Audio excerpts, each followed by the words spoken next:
ክቡራን አባቶቻችን መምህራን ወንጌል፣ ካህናት፣ ወዲያቆናት በዚህ ቅዱስ ስፍራ በአራቱ አቅጣጫ ቅዱስ ቃሉን ለመስማት የተሰበሰባችሁ ሁላችሁም ኦርቶዶክሳውያን በክርስቶስ ፍጹም ሰላምታ እንደምሰነበታችሁ እንደምን አደራችሁ። ያገናኘን አምላካችን እግዚአብሔር ክብር ምስጋና ይድረሰው። አስተጋባተን እግዝእትነ ቅድስት ድንግል ማርያም እንዛሃሎነ በውስተ ጽልመት። ይህን ቃል ነው የትምህርታችን ርዕስ የምናደርገው። እግዚአብሔር አምላካችን ለቅዱሳን አባቶቻችን ምስጢረ ሀብት ጸጋ የሰጠ ቢሰጥ የማያልቅበት ቸርነቱ የበዛ ለቅዱሳን አባቶቻችን ለነ ቅዱስ ቄርሎስ፣ ለነ ቅዱስ ጎርጎርዮስ፣ ለነ ቅዱስ ያሬድ የሰጣቸውን ምስጢር ሀብት ለእኛም እንዲሰጠን የእሱ ቅዱስ ፍቃድ ይሆንልን። ከትምህርቱ በፊት ዕለተ ሰንበት ቃለ እግዚአብሔር መስሚያ ቀን ናት። ሳምንቱን ስንደክም ስንወጣ ስንወርድ ሰነበትና አሁን በሮ ሄዶ የሚበላ በሮ ሄዶ የሚጠጣ የሚመደበው ከርሶሙ አምላኮሙ ከሚባሉት ውስጥ ነው። ሆዳቸው አምላካቸው። ተማሪዎችን አይጨምርም። ተማሪ ምክንያቱም ሌላ አማራጭ ስለሌለው አስቀድሶ ሊሄድ ይችላል። ሌላው ሰው ግን የት ሊደርስ ነው? ለሰሪያነ ሰንበትስ ይስወሙ ከለባት። ሰንበትን ከሚሽሩት ሰዎችስ ውሾች ይሻላሉ። ውሻ የጌታውን ቤት ያውቃልና ይላል። በሳለ ሰንበቱ ነው እኛ አይደለንም የምንናገረው። ስለዚህ ሰዓታት ያደሩት የቀደሱት ሳይደክመው ገና ታምረ ማርያም ሰምተን እሱም ሳይተረጎም በሮ መሄድ አለመታደል ነው በእውነቱ በዚህ ዘመን ማለት ነው። የትምህርታችን ርዕስ አስተጋባተነ እግዝእትነ ቅድስት ድንግል ማርያም እንዛሃሎነ በውስተ ጽልመት ነው የሚለው። እዚህ ያሉ ሊቃውንት በደንብ ያውቁታል። ውስጥ ላላችሁ በዚህ ግን ለመተርጎም ግዕዝ ስለሆነ ከግዕዙ እየራቅን ራቁታችን እየቀረን ባይድ እየሆን ስለመጣን ወደ አማርኛ እንመልሰዋለን። በጨለማ ውስጥ የነበርነውን ድንግል ማርያም ሰበሰበችን ነው የሚለው። እስቲ በሉ። አዎ ይሄን የተናገረው ሊቁ ኤራቅሊስ በተረፈ ቄርሎስ በሚባለው የቤተክርስቲያናችን መጽሐፍ ነው። ተረፈ ቄርሎስ ላይ ያለ ቃል ነው። ይሄን የተናገረበት ዋናው ምክንያት መናፍቃን በእጅጉ በርትተውበት መውጫ መግቢያ አጡ ሲያሳድዱት ከአንዱ ሀገር ወደ አንዱ ሀገር እየተሰደደ ሃይማኖቱን ለማጽናት ሃይማኖቱን ጠብቆ ከአንዱ ቦታ ወደ አንድ ቦታ እየተሰደደ ተስፋ የሚሆነው ባጣበት ሰዓት እመቤታችን ተስፋ እንደሆነችው የተናገረበት አንቀጽ ነው። የሚኖርበት ቦታ ኪስኪስ ይባላል ይላል። ያ ተረፈ ቄርሎስ ላይ ኪስኪስ በሚባል ሀገር ግን መናፍቃን እንዳሸን የፈሉበት ዘመን ነበር ይላል። እንደኛ ዘመን ማለት ነው።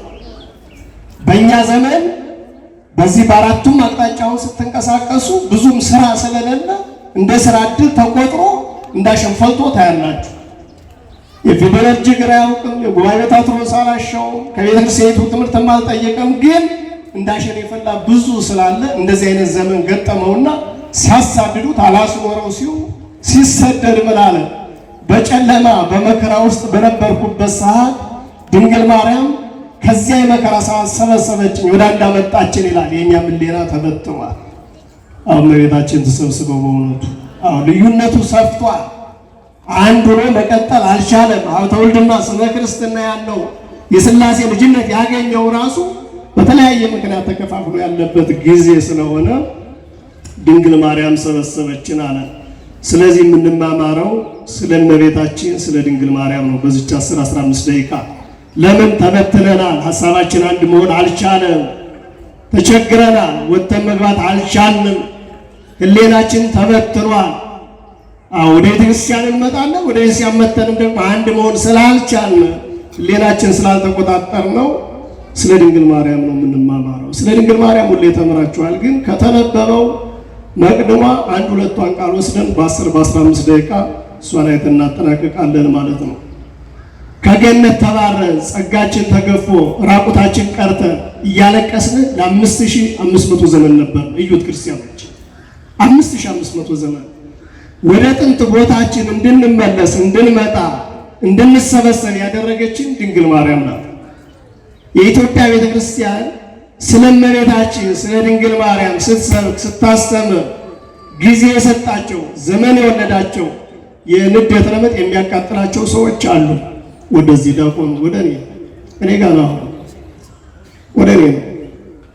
ጊዜው የትምህርት ጊዜ ነው። በትምህርት ጊዜ ወሬ፣ በቅዳሴ ጊዜ ወሬ ፈጽሞ የተወገዘና የተለየ ነው። ሃይማኖት አበውን አነቡት፣ ቅዳሴውን አነቡት።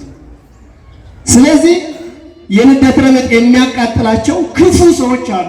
እኛ ምን እናድርግ? ቅዱስ መጽሐፍ የሉቃስ ወንጌልን ሙሉ አነቡት። ስለ እመቤታችን ቅድስና ድንግልና ነው የሚናገረው፣ ክብሯን ነው የሚናገር። ክብሯን ሲናገር ግን እመቤታችን ፈጣሪ ናት ብላ አይደለም። የኢትዮጵያ ቤተክርስቲያን ይህን ሰብክ አታውቅም። አማላጅነቷን እናትነቷን ከገነት ስንባረር ጸጋችን ሲገፈፍ ራቁታችን ሲንቀር እንደገና ወደ ጥንት ቦታችን እንድንመለስ ምክንያት ድነት የሆነች እመቤታችን ስለሆነች ነው። ለዚህ ነው ሊቁ ምን ይላል በዚህ በቅዳሴ ማርያም ድርሰቱ አንቲ ውእቱ ተስፋው ለአዳም አመ ይሰደድም ገነት የዋሃቱ ላቤል ዘተቀትለ ባመፃ። ለአዳም ከገነት ተሰዶ ራቁቷን ቀርቶ እያለቀሰ በነበረበት ሰዓት ድንግል ማርያም አንቺ እኮ ነሽ ተስፋው ይላል። አሁን ለኢትዮጵያ ሌላ ምን ተስፋ አላት? አሁን እመቤታችን በእውነት በአማላጅነት በረድኤት ትድረስላት። ኢትዮጵያ መልኳ ስለተቀየረ ኢትዮጵያች የቅዱሳን ሀገር የቅዱሳን መናኸሪያ ቃለ እግዚአብሔር በአራቱም አቅጣጫ የሚሰበክባት ሀገር አሁን መልኳ እሱ አይደለም። ስለዚህ ቅድም ታምር ስትሰሙ እመቤታችን ማርያም ዓለም ሳይፈጠር በአምላክ ሕሊና ታስባ ትኖር ነበረ ይላል። ዓለም ሳይፈጠር ይሄ በጣም የሚረቅባቸው ሰዎች አሉ። በነገራችን ላይ መጻሕፍት መንፈሳዊ መጽሐፍ በመንፈሳውያን ሰዎች ነው የሚነበቡት። አሁን መጽሐፍ ቅዱስ የተሸከመ ሁሉ መምህር ሊሆን አይችልም። 4 ኪሎ መገናኛ ሜክሲኮ እንዲህ በጣም ብዙ መጽሐፍ የተሸከመ አለ እና የኢትዮጵያን ሊቃውንት ምን ይላሉ? ወዳም ቢሸከመው የበለው ይመስለዋል ይላል። መጽሐፍ ቅዱስ ነፍሰ ጡር ነው፣ የሚያዋልደው ሊቅ ይፈልጋል። በትርጓሜ የብሉያት የአዲሳት የነገረ መለኮት መምህራን ይፈልጋል። አሁን ሁሉም መምህሩ ነው መጥቶብናል፣ ሁሉ። ስለዚህ መምረጥ ይፈልጋል። ለዚህ ነው ቅዱስ ጳውሎስ ንባብ ይቀትል ወትርጓሜ ያዩ ይላል። ንባብ ይገድላል፣ ትርጓሜ ግን ያድናል። በተለይ ደግሞ መጽሐፍ ቅዱስ የሚያነብሰው ፍራ እግዚአብሔር ያለው ትሕትና ያለው በደንብ አድርጎ ሊቃውንትን የሚጠይቅ ነው እንጂ መንገደኛው ሁሉ መምህር መሆን አይችልም። አይሆንም፣ ሊሆን አይችልም። ስለዚህ እመቤታችን ዓለም ሳይፈጠር በአምላክ ሕሊና ታስባ ትኖር ነበር ይላል። ዓለም ማለት ምንድን ነው? ይህን ጠይቃችሁ ታውቃላችሁ? ታምር ሁሌ ነው የምታስበው። የኢትዮጵያ ቤተክርስቲያን በነገራችን ላይ 24 ሰዓት የምስጋና በሯ የማይዘጋ ብቸኛ ቤተክርስቲያን የኢትዮጵያ ቤተክርስቲያን ብቻ ናት። ይሄ እርግጠኛ ሆኜ ነው የምናገር። እንደ ካህናት ይደክማቸው የለ ልትሉ ትችላላችሁ። በመላእክት ደግሞ ትመሰገናለች። አሁን ካህናቱ ሌሊት አደሩ፣ ኪዳኑም ቅዳሴው ሰዓታቱ አለቀ። አሁን ደግሞ የታምረ ማርያም ሰዓት ነው፣ የወንጌል የዝማሬ ሰዓት ነው። ከዚህ በኋላስ ብንመጣ እኛ በማናያቸው ቅዱሳን መላእክት ትመሰገናለች። አባቶቻችን እየበቁ ቅድስናቸው እየበዛ ሲመጣ የቅዱሳን መዓዛ በአፍንጫቸው ይመጣል። ስለዚህ ምስጋና በሩ አይዘጋም። ዓለም ሳይፈጠር በአምላክ ሕሊና ታስባ ትኖር ነበር። ዓለም የተባለው ሰው ነው ይላል። አያችሁ፣ ዓለም የተባለው ሰው ነው። የት እናገኘዋለን? ለሰው ሁሉ የሚያበራ እውነተኛ ብርሃን ወደ ዓለም ይመጣ ነበረ ይላል ኤፌሶን 1:14 ላይ ቅዱስ ጳውሎስ። ቅዱስ ጴጥሮስም ይተባበርበታል። በአንደኛ ጴጥሮስ ምዕራፍ 1 ቁጥር 20 ላይ ዓለም ማለት ሰው ነው። ሰው ደግሞ የተፈጠረው ለምስጋና ነው። አሁን እንደ ነጋዴ ቲማቲም የሚደፋውን የቀለለውን ሰው አንየው። አሁን ሰው ረክሷል።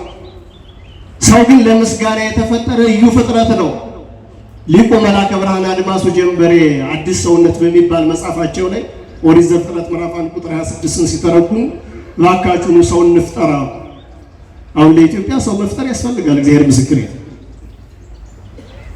ስለዚህ ሰው ማለት ደግሞ በአርአያ ሥላሴ የተፈጠረ ንግበር ሰብአ በአርአያነ ወበአምሳሊነ ብሎ በልዩ ሁኔታ ለምስጋና የፈጠረው የሚቀልደው አይደለም። አሁን ዝም ብሎ ከሕገ እግዚአብሔር ወጥቶ እየቀለደ ያለው ሰው ሁሉ ሰው ሊባል አይችልም።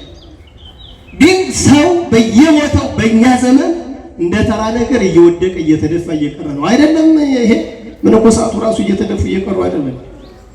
ሰው ደም እኮ በጣም ቀላል የሆነባት ሀገር ብትኖር አሁን ኢትዮጵያ።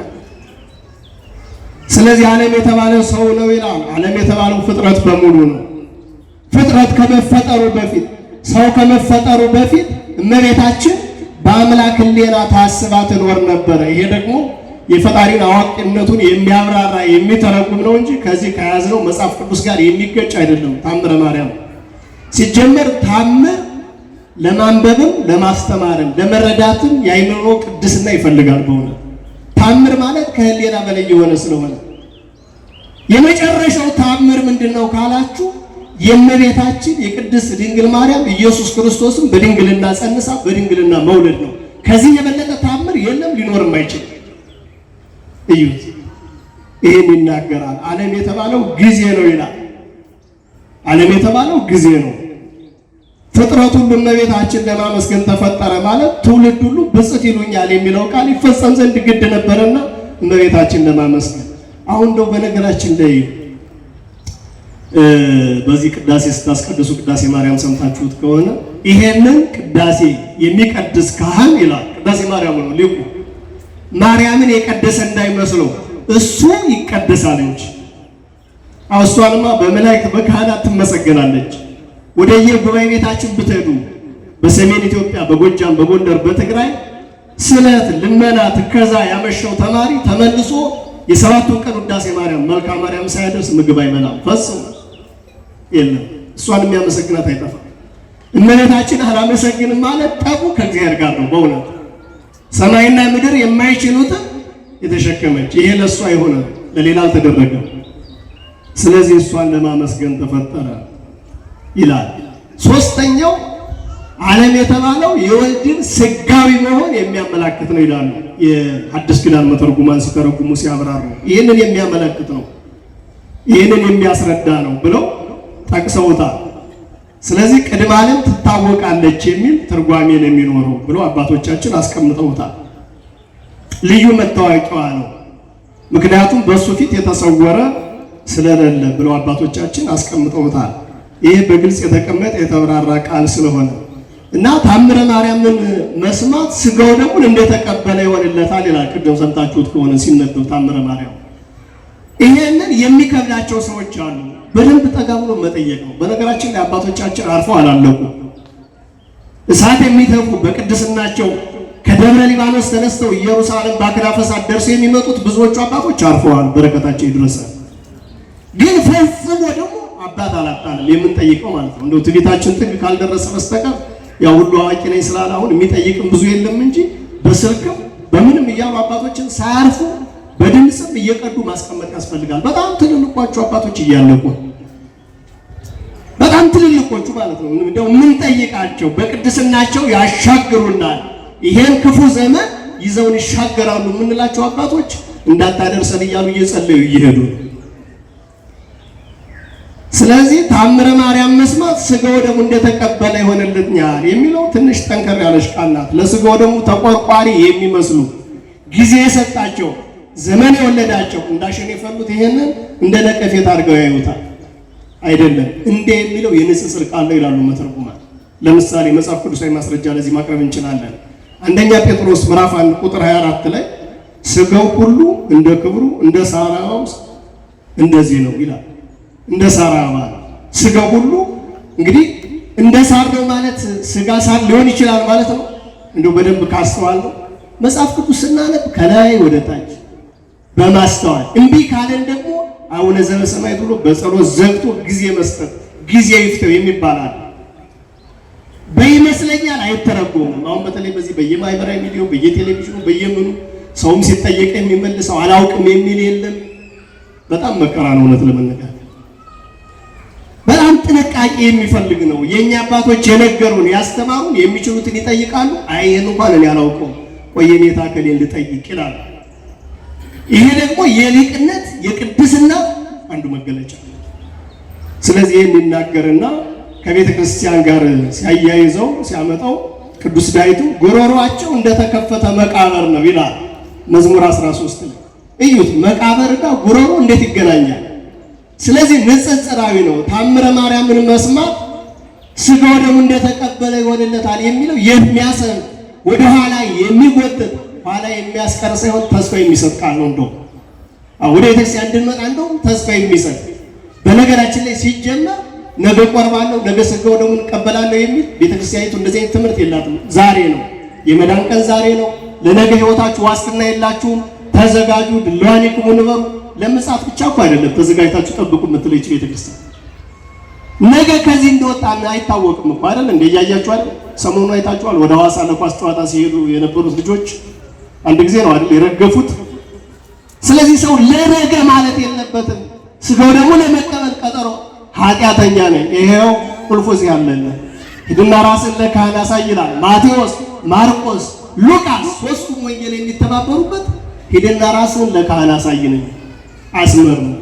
ኃጢአተኛ ለሆነ ሁሉ የካህናት በእነሱ ሳሙና ታጥቦ ንጹህ መሆን ይቻላል። ፍጹም ዘማዊ የነበረው በንስሐ ሲመለስ ድንግል ይሆናል። አይገርምም? የእግዚአብሔር ቸርነት። ፍጹም ዘማዊ የነበረው ድንግልናው ግን የነፍስ ድንግልና ነው። የስጋ ድንግልና መፍትሄው መጠበቅ ነው። አሁን በየመንገዱ መቼም የሚደፋው ማታ በዚህ ብቅ ብትሉ በዚህ አካባቢ አውሬ ሆኗል። ሰው አውሬ ሆኗል። በየመንገዱ መብላት፣ በየመንገዱ መሳሳብ ኢትዮጵያ ውስጥ በጣም የሚያሳፍር ነበር። አሁን ግን የለም። አሁንማ ምኑ ይነገራል?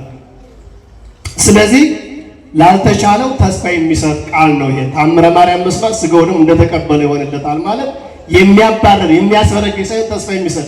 የሰይጣን ክፋቱ ደግሞ ተስፋ ማስቆረጡ ነው። እስቲ በሉ የሰይጣን ክፋቱ በሉ ተስፋ ማስቆረጡ። ሰይጣን በነገራችን ላይ የዓመት ረፍት አይወጣም። እስቲ በሉ ምን ነው ፈራችሁ? ሰይጣን በሉ የወደቀ የተናቀ እኮ ነው፣ ቦታ የለውም እኮ። አዎ ሰይጣን የዓመት ረፍት ወጥቶ በቃኝ ያለበት ጊዜ ስለሌለ ራሳችን አዘጋጅተን መምጣት ነው። ይሄ በየቦታው የሚወረወሩ ቃላት እኛን ከቤተክርስቲያን ሊያርቁን እንደማይችሉ ነው የምገልጽላችሁ፣ የምነግራችሁ፣ የማስረዳችሁ። ስለዚህ ቤተክርስቲያናችን ዝግጁ፣ እያንዳንዱ ነገር መልስ ያላት። ከዚያም ደግሞ ቀጥሎ ምን ይላል? ለስዕሏ ያልሰገደ ከቆመበት ቦታ ይጥፋ ይላል። መርገም አይደል ይላሉ። አይደለም በደንብ እንረዳው እንጂ እንዲህ የሚል ቃል እኮ አለ። እንደው ቅዱስ ዮሐንስ ዘደማስቆ የተባለ በእንተ ቅዱሳን ስዕላት በሚለው አንቀጹ ላይ በስዕል ፊት መስገድ የሚደረግ ማንኛውም አክብሮትና ስግደትን ሲያነጻጽር ለስዕሉ ሳይሆን ለስዕሉ ባለቤት ነው ይልና በዚህ ድርሳነ ሚካኤል ያለው በእግዚአብሔር ስዕል ፊት በተሳሉ በአምላካውያን ስዕላት ፊት ስንሰግድ የምንሰግደው ለወረቀቱ ወይም ለቀለሙ አይደለም። አዎ ለሰው እጅ ስራም አይደለም፣ ለስዕሉ ባለቤት ነው ይላል። ቅዱስ ሚካኤልን ስዕል ስናይ ለሱ ነው የምንሰግደው። ቅዱስ መጽሐፍ ይሄን የሚነግረን። ታዲያ በአዲስ ኪዳን እንዴት እርግማን እንደዚህ ታወጀብን እንዴ? ከሕግና ከሥርዓት ውጭ የሆኑትማ እርግማን አለ እንጂ እንዴት? ለዚህ ማስረጃ የሚሆነን ማቴዎስ 21:19 ነው። አዎ ጌታ ሄዶ ተመለከታት፣ በለሷን አየ፣ ፍሬ አጣባት፣ ለዘላለም ፍሬ አይገኝብሽ ብሎ ረገማት ይላል። የለም አሁን እኛ ብንመረመር ነው ፍሬ ያለን ይሆን? ክርስቲያን እንመስላለን? አሁን ጥሩ ነው ነጭ ለብሰን በፍራ እግዚአብሔር ከዚህ ያለን ስንመለስስ ክርስትናችን በዚያው ይሰበክ ይሆን? ክርስትና ቦታ ጊዜ አይገድበውም። አነጋገራችን፣ አለባበሳችን እሱ ራሱን ችሎ ሌላ ጊዜ የሚፈልግ ትምህርት ነው። አለባበሱም ነው። ወንዱም እንደምታውቁት በተለይ ወጣቱ መኪና ውስጥ ግቢት ስትሉ ቂጡን ጥሎ ይሏል አይደል? ያው ሩጫም ቢመጣ ይዞ ቂጡን የሚሮጥ ካልሆነ በስተቀር ቀበቶ የለውም። ኢትዮጵያዊ መልካችን ክብሩን አጥቷል። አዎ ክብሩን አጥቷል። ስለዚህ ምንድን ነው የሚለው? ለዘላለም ፍሬ አይገኝብሽ። በእውነት እግዚአብሔር ፍሬ አልተገኘባችሁም ብሎ ከሚጠይቀን ተመላልሰን ከንቱ ከመሆን ይሰውራል። ብዙ ሰው ይመጣል፣ ብዙ ሰው ይመላለሳል። ስለተመላለሰ ግን ያወቀ ይመስለዋል። አይደለም። እግዚአብሔርን እናክብረው፣ እግዚአብሔርን እንፍረው፣ በቤቱ እንሰብሰብ። ይሄ ጊዜ እግዚአብሔር ምስክሬ ነው። ክርስቲያኖች የፈለገ የአቋቋም የፕሮያት የአድሳት የነገረ መለኮት ምሁራን ብንሆን በቤቱ በትህትና ካልኖር ነው ዋጋ የለው። በጣም ከመከራ ላይ መከራ እየመጣ ነው ልንገራችሁ። ስለዚህ በጸሎት መሰብሰብ አለብን። ለእናንተ ደግሞ የቤተክርስቲያን ታሪካዊ ነው። አሁን እስቲ ደመና ነው እንደምታዩት፣ ፀሐይ ያቃጥል። የቀደሙት አባቶቻችን ክብር ምስጋና ይድረሳቸው አዘጋጅተው ጠብቀውና በዚህ ሰዓት ማታ ድምፅ መዝሙር ስትሰሙ ወደ መጠጥ ቤት፣ ወደ የተለያየ ቦታ፣ ወደ ጭፈራ ከቤት ወደ ቅዱስ ማርቆስ ለምን ጸሎተ ነግህ ወሰርክ ይኩን እስከ ቤተክርስቲያን ነው። የጧትና የማታ እንደምጻቡ በሽተኛውን አልጋ ላይ ካልተኛ በስተቀር ወደ ቤተክርስቲያን ገስግስ ነው የሚለው። ምጻቡ ታሞ ነው 38 ዓመት። እንደውም የጎንደሩ ቄስ ድሮስ ምን ይላል? ምጻጉ የተኛበት አልጋ የብረት አልጋ ነው። ምክንያቱም 38 ዓመት የእንጨት አልጋ ይቆይም ይነቅዛል። እንደዚያው ሆኖ ተኝቶ ከመሰቃየት የጠበቀን እግዚአብሔርን ጧት እስከ 4 እስከ 3 ብንማር ምንድነው የሚጎለው? ጤነኛ አድርጎን እዚህ ሆስፒታል ስንቶቹ ተኝተው እኛም በዳን ነው ይላል። ስለዚህ እንዲህ የሚል ቃል አለ ነው። ቀጥሎ ደግሞ ጌታ ኢየሱስ ክርስቶስ የማይወደው ቢኖር የተረገመ ይሁን አይደል? ገላትያ 8 ላይ ይሄ እኮ እርግማን ነው። ኢየሱስ ክርስቶስ የባህሪ አምላክ ነው፣ ጻድቅ ነው፣ ፈራጅ ነው። እመቤታችን ወላዲተ አምላክ አማላጅ ናት ብሎ የማያምን ቢኖር በሰማይ በምድር የተረገመ ነው አለ እንጂ በመጽሐፍ ቅዱስ የተጻፈው ነው። በታምረ ማርያም ያለው ሌላ ምን አዲስ ነገር ተፈጠረ? ቤተክርስቲያኒቱ እንግዳ ትምህርት እንዳስተማረች አድርገው። በነገራችን ላይ እኛም እንደው አባቶቻችን ከነገሩ ትንሽ ነው የምንናገረው እንጂ አባቶቻችን ጽፈው አዘጋጅተው ስርዓት አስቀምጠውልናል። የኢትዮጵያ ቤተክርስቲያን ተሰርቶ ያለቀ ነው ስርዓቷ። ከዚያ በኋላ የሚመጣው ትውልድ ለዘመኑ እንዲሆን እያደረገ እያዘጋጀ መመገብ ብቻ ነው የኛ ድርሻ። ዶግማ ቅኖና አሻሽላለሁ የሚል ካለ በጣም አደገኛ ነው። ቅኖናውን እንኳን ለማሻሻል ቅዱስ ሲኖዶስ ነው፣ እሱም የማይነካቸው ጉዳዮች አሉ የማይነካቸው። ይሄ በዚያ ተቀምጦ እናነባለን እንመለከታለን። ስለዚህ እመቤታችን ቅድስት ድንግል ማርያም ለኛ እናታችንና አማላጃችንና ወደ እግዚአብሔር መንግስት እንዲገባ መሪያችን ናት። ቅድም ታምረ ማርያምን ሰምታችሁት ከሆነ መቅደመ ታምረ ማርያም ላይ ምን የሚል አለ? መንግስተ ሰማያት መርታ የምታስገባ ናት ይላል። እስቲ በሉ በአማላጅነቷ በእናትነቷ። በነገራችን ላይ እኛ በሰራነው ኃጢአት በእኛ በደል እመቤታችን 24 ሰዓት ታለቅሳለች ይላል ሊቁ ቅዱስ አባ ጊዮርጊስ ዘጋስጫ ነው። አባ ጽጌ ድንግል ደግሞ ድንግል ወይ ወደ ላይ ወደ ሰማይ ብወጣ ወደ ታች ወደ ምድር ብወርድ ያላንቺ አማላጅነት እኔ ምን ተስፋ አለኝ ይላል አባ ጽጌ ድንግል ነው ሊቁ። በ14ኛው መቶ ክፍለ ዘመን የተነሳ ቅድስናው ለዓለም የሚተርፍ በአማላጅነቷ ማለት ነው። ኃጢአታችን በስቶ እያለቀስን ይድረስ ለድንግል ማርያም ስትመላት እንባችን ተመልክታ ዝም የምትል እናት አይደለችም። የሰው እንባ የሰው ችግር የሚገባት እናት ናት። ዋመሳለስት ዕለት ከብካብ ኮነ በቃና ዘገሊላ የሚለውን ተአምር ስትሰሙ ተጨንቀው በሐዘን ላይ በነበሩ ደርሳ ችግር ያስወገደች እናት ናት። ይችን ነው የምናመሰግናት፣ ይችን ነው ቦታ የምንሰጣት። ስለዚህ ይሄ ሲባል የሚጨንቃቸው በጣም ግራ የሚጋቡ ጊዜና ዘመን የወለዳቸው እንዳሸን የፈሉ በእውነተኛንም ረፍት የሚነሱ ለቤተ ክርስቲያናችንም ሸክም የሆኑ ሰዎች ብቅ እያሉ ነው በዚች ቅድስት ሀገር። እንግዲህ ምንም ማለት አንችልም፣ ምክንያቱም ከስንዴው መካከል እንክርዳድ መገኘቱ የግድ ስለሆነ ብዙ የሚያስደንቅ ነገር አይደለም። እኛ ግን ሃይማኖታችን ጠብቀን እንደ አባቶቻችን እንደ ቅዱሳኑ እንደነዚያ እንኳን ባይሆን ቅድስናችን ሃይማኖታችን ግን በእውነት ጥለን አሽቀንጥረን ከቤተ ክርስቲያን ሕይወት ተለይተን መኖር ግን የለብንም። ለምን መሰላችሁ? አንድ በዚህ በሃይማኖት አበው እንዲህ የሚል ቃል አለ። ያለ ድንግል ማርያም ስለ ክርስቶስ የምንበለው ስጋ እንደተገኘ የት እንደተገኘ ታውቃላችሁ ይላል። እመቤታችን መድኃኒታችን ናት ስንል የምንበለው ስጋ የምንጠጣው ደም ከእመቤታችን የተገኘ ይህ ይታወቃል። የምንበለው ስጋ በዮሐንስ ወንጌል ምዕራፍ 6 ቁጥር 53 ላይ ያለው ስጋዬን የበላ ደሜን የጠጣ የዘላለም ሕይወት ያገኛል ያለው የተገኘው ራሱ ከእመቤታችን ነው ይላል። የምንበላውን ስጋ የምንጠጣውን ደም መልዕልተ ኩሎሙ ሚስጥራት የሆነውን እንድናገኝ እሷ እንዲህ ከሆነች መድኃኒታችን ናት እናታችን ናት ብንላት ምንድነው የሚያስደንቀው ነገር? ምንድነው ይሄ በጣም ትውልዱ ሊያስበውና ሊያዩ የሚገባ ነው። እንደውም ቅዱስ አትናቴዎስ የተባለ የቤተ ክርስቲያናችን ሊቅ ደግሞ በሃይማኖት አበው ድንግል ሆይ ያንቺ ነገር ይደንቀኛል አለ። ለምን ብትሉ ይላል ድንግል ስትሆን እናት ናት፣ እናት ስትሆን ደግሞ ድንግል ናት አለ። ይሄ ለማንም አልተሰጠም። ተሰጥቷል? ለእመቤታችን ብቻ ነው የተሰጠው። ስለዚህ ይሄን በማሰብ የቤተ ክርስቲያናችን ታምረ ማርያም ጸሐፊዎች አባቶቻችን በጣም በልዩ ሁኔታ ቅድስናቸው የበዛላቸው ጽፈው አስቀምጠውልናል። ይሄን ባለመረዳት ትውልዱ ከእውነት መስመር እየወጣ ቅዱሳት መጻሕፍትን እያጋጨ፣ በነገራችን ላይ ቅዱሳት መጻሕፍትን ማጋጨት ሰይጣን ያመጣው ክፉር ሾህ ነው። ስለዚህ እመቤታችን ልናከብራትና ልንገዛላት እንደሚገባ ልንሰግድላት እንደሚገባ ለምን ለእናንተ ለኃጢአተኞች መድኃኒታችሁ ናትና ይላል ታምረ ማርያም። መድኃኒታችሁ ናት።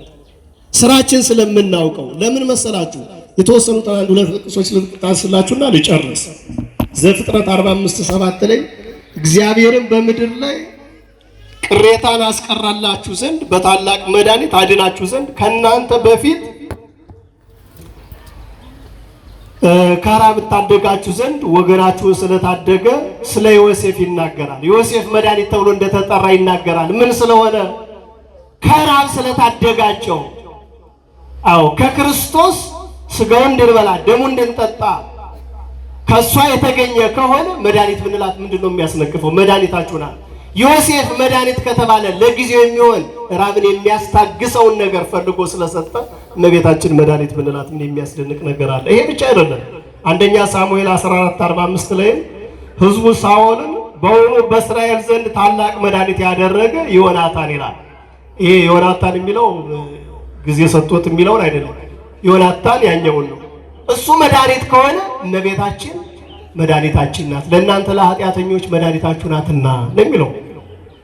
ስለዚህ ተሰብስበን ተበትነን የነበርነው በዚህ እንድንሰበሰብ ታምሯን እንድንሰማ ስጋውን እንድንበላ ደሙን እንድንጠጣ ያደረገች እመቤታችን ናት። ክብር ምስጋና ይድረሳት። አስተጋባተን እግዝእትነ ቅድስት ድንግል ማርያም እንዘ ሀሎነ በውስተ ጽልመት፣ በጨለማ ውስጥ የነበርነውን ድንግል ማርያም ሰበሰበችን። አሁንም በዘረኝነት በመለየት በክፋት ያለነውን ልቦናችን እመቤታችን ትመልሰው። ይቆየን።